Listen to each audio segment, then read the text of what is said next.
How's everybody doing? My name is Chris. I am coming to you with the very first episode of We Are the Solution. Um, Here with this new video project I'm trying. I want to try and get working class people to see we, working class people, are the solution to our problems and to stop turning to celebrities, politicians, various groups and organizations to solve our problems for us because we have about 250 years of evidence that that doesn't work. What do you know? um, so, what's the saying? Like the definition of insanity is trying the same thing over and over and over again and expecting different results. Well, we need to break that cycle. And here with this video project, I want to kind of help us do that. So, a little bit about myself. My name is Chris, obviously. Uh, Many of you might know me as somebody from your workplace because most of my friends that'll be watching this will be coworkers of mine or former coworkers of mine. Um, I've always kind of been that person kind of trying to get people to open their eyes and see like the way we're being treated at work isn't quite right. And we need to do something about it.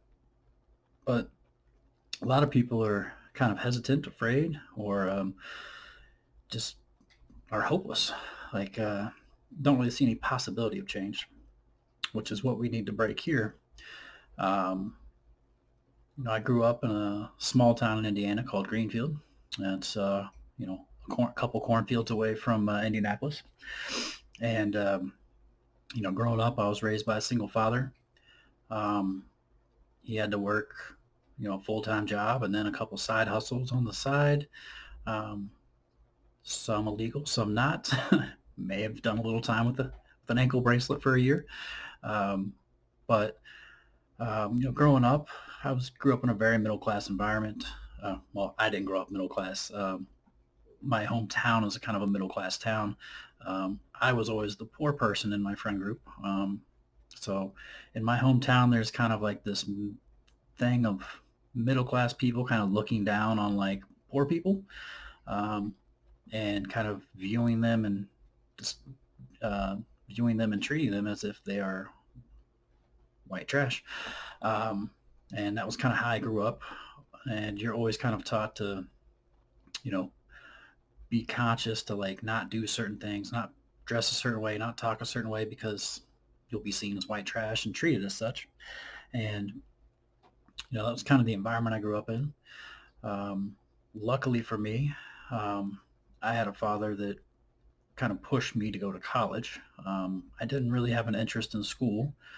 I always did very well in school, got straight A's mostly, but I never like read books. The idea of reading a book for fun to me was just like, who would do that? Like that was crazy. Basically, all I ever wanted to do was play basketball, and try and get a girl. That was it. I didn't really care about much else in life. But my dad kind of pushed me to go to school, and I ended up going to Purdue University, which is kind of where everything kind of changed for me. I knew from a young age, like I always wanted to do something where I was kind of like making an impact and like helping change things for the better. My dad wanted me to be an engineer because I was really good at math and it pays well. And that was why he wanted me to go to school so I could make more money than him and have a better material life than he had. But when I was in school, I pursued education, got my degree to teach, um, and really like a couple things that really changed my whole thought process and just trajectory in college was number one was 9/11. Um, that happened when I was a sophomore in college. Um, Completely opened my eyes to the fact that what I'd been taught about America and what actually was the reality of America were two different things. And that's a painful thing to go through, especially when you've grown up on the American dream to find out it was all kind of bullshit. Um, and then the second thing was reading the autobiography of Malcolm X. Because up until that point, I was always been kind of, I don't know, ashamed of being poor. I'd kind of been taught by my community I grew up in to kind of look down upon, people with less, look down upon my father, really. Um, but then reading that book, kind of hearing him talk about, kind of feeling the same way. Obviously, his was because of his skin, not necessarily because of his class. Um, and then, hearing him kind of overcome that and talk about having pride and, yourself and standing up for yourself and getting other people to see kind of like those same things really kind of changed me, the way I saw myself and kind of what I wanted to do in life. Um, so towards the end of college, graduated, learned my last semester I did not want to teach because I did, that's when you spend your last semester of education in the actual classroom teaching. And I was like, fuck this. Um, it was way too much kissing parents' butts, and I don't know. I couldn't deal with it, and I knew I wasn't the type of person that was going to be silent about that, and just felt like it wasn't going to be a good fit. So I spent the next 5 years after college working in residential facilities, working with at-risk youth is what they call them. These are kids that come from like abused, whether that be physical, sexual abuse, or their parents are just like locked up in jail for being on drugs or other criminal things, and they got nowhere to stay. Then they get put with the system. I worked with those kids for 5 years. It was really important to me because I'd kind of came from a broken home and understood, like, I don't know, I just felt like I owed it to give back because growing up, my best friend's parents provided like a stable home for me that really, looking back, kind of changed the trajectory of my life, because if I didn't have that stable home of theirs to spend a lot of time in, I would have got caught up in a lot of stuff that I saw many people that didn't have stable environments get caught up in, like drugs and violence and, you know, teenage pregnancies and stuff like that. Um, so I wanted to give back to kids, and it allowed me to kind of somewhat do what I went to school for, like, work with kids. Um, but after 5 years of doing that, like it's very low paying. It's very emotionally exhausting, and you know the organizations that are involved with that usually kind of treat kids more like a source of income than um, people that need help. There were too many times when I would see um, a decision would have to be made, and it would basically come down to, do we do what's right for the kid or do we do what's right for the bottom line? And the bottom line almost always seemed to win out, and I just grew disgusted with it and kind of jaded, and I was like, I got to get out of this. But I still believed in the American dream a little bit. So, I was like, hey, I'm a bright kid, former straight A student, college degree, you know, the world is my oyster. Like, this is America. If you just work hard and, try, you'll be okay. It's kind of how I was raised, what I was taught. So, worked in various places after that. Worked in some call centers, one of which being for Apple. Did tech support for Apple for a year. Um, and when I did tech support for Apple, I really kind of started really seeing things the way they are. Um, when I did that for Apple, it was outsourced through two companies so that you weren't an Apple employee and Apple didn't have to give you any benefits or anything like that. And then on top of that, they scheduled our bathroom breaks for us in advance. Like, we got two 15-minute bathroom breaks a day, and they were scheduled by the company. Sometimes it might be an hour and a half into your shift. Sometimes it might be 6 hours into your shift. You never knew. You just came in and kind of saw when your bathroom breaks were. If you had to go to the bathroom break in a time that you weren't scheduled, tough shit. If they caught you not at your desk because you had to go to the bathroom when you weren't signed, you were fired on the spot. And we got no benefits at all, no vacation time, no health insurance options. It was brutal. And the pay was dirt cheap. It was like $12 an hour or something like that. But, you know, the one thing that I will be grateful for is at that job, I was basically chained to my desk, and you're not always busy. You have plenty of free time. You have a computer in front of you, but everything was blocked except for Wikipedia and news sites.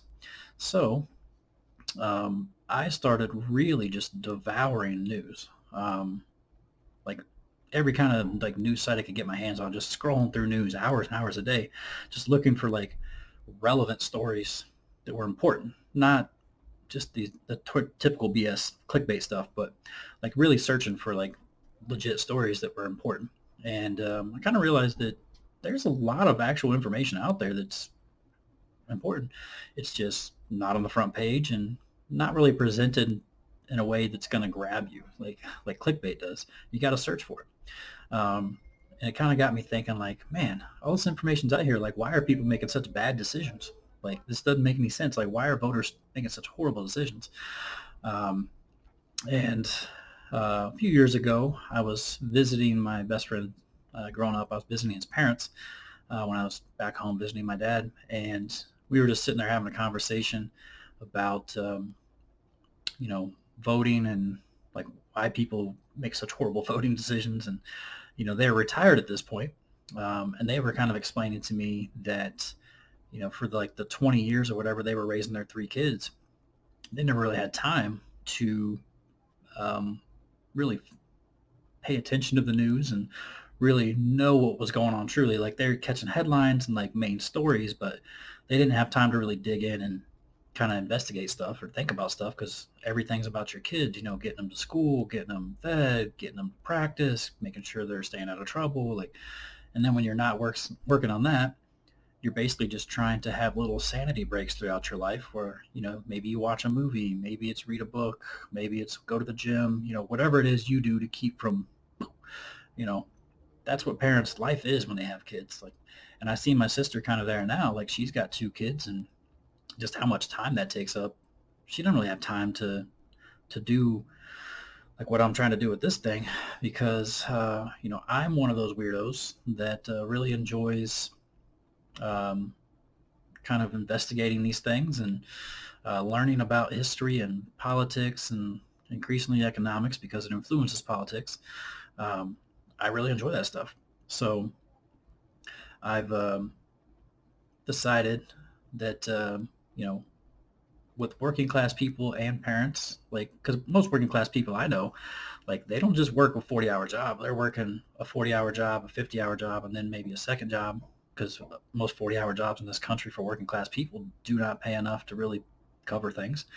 So as we're seeing now, like nobody's got any money saved up. They miss one paycheck, and all of a sudden, a third of the country can't pay rent in April. Why is that? Um, so what I want to do is, make videos that explain these kind of complex things that are affecting working class people's lives, but do it in like short 10, 15-minute videos, uh, but do it in a way that working class people will understand, using language that we working class people use, um, use some kind of analogies that will make it easier for working class people to really understand.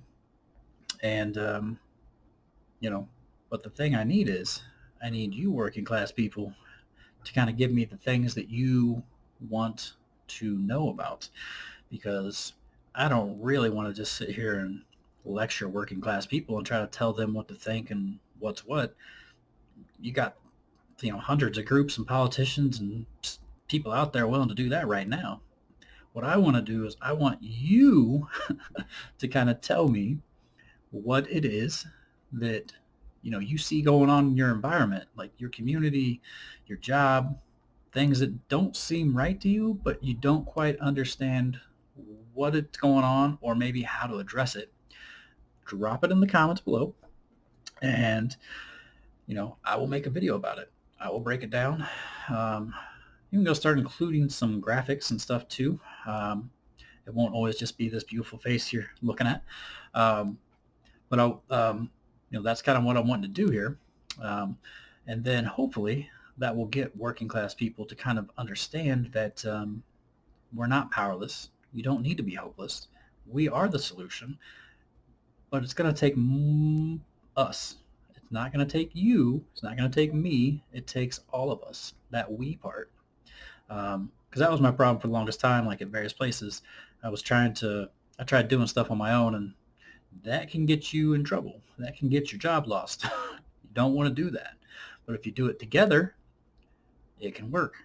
And the last 2.5, going on 3 years, I've spent unionizing um, a major airline, and I learned a lot along the way. I learned how you can do it, what does work, what doesn't work. I've spent time talking to politicians. I've kind of seen like what they say to you behind the scenes, and then what they say in the media. Um, and really, over the past like 15 years, I've spent just hundreds and hundreds and hundreds of hours reading about this stuff, watching debates about it, learning about it, and I feel, what's the point of having all this knowledge if I'm not sharing it with people to kind of make a positive impact in the world? Um, so that's what I want to do with We Are the Solution. And another thing that I want to tie into that is this video project I'm calling Tales from the Working Class, where I want working class people such as yourself to pick up a webcam, join me for a conversation, one-on-one, and just kind of share your stories, what you've experienced as a working class person. Share, what you're seeing going on in your environment right now. Like, because what you see and hear on the media doesn't reflect us. You never see working class people on the TV. You never hear them on the radio. And if you do, it's because they've been picked by a group and kind of given talking points by that group to say what that group wants them to say. I've kind of seen that firsthand. That's how it goes. Like they're never just going to put a mic in front of a working class person and be like, "Hey, talk," because they don't really want working class people to be saying what we might say. And the media a lot of times uses some coded language that's kind of vague and obscure. I think it's purposely meant to confuse us and kind of keep us in the dark. But we need to have working class people telling their working class stories. And the magical thing I learned from unionizing is, when you see somebody that kind of looks like you and works with you and talks like you, tell their story and stand up for themselves, it gives you a little bit of courage to do the same. But when you see nobody that looks like you, nobody that talks like you, uh, ever standing up for themselves or, telling the stories that you experience, it makes you feel like you're alone in this. Like, I'm the crazy one. But, I've been around working class people my entire life. I'm 38 years old now. I can tell you, having lived in around working class black people, Latino people, white people, we got a lot in common. Uh, the things we're going through, most of it affects us all. There are some things that are kind of unique to each one of our groups, but for the most part, working class issues are working class issues. And the longer they kind of keep us divided like this, instead of coming together like this, we lose. It's really that simple.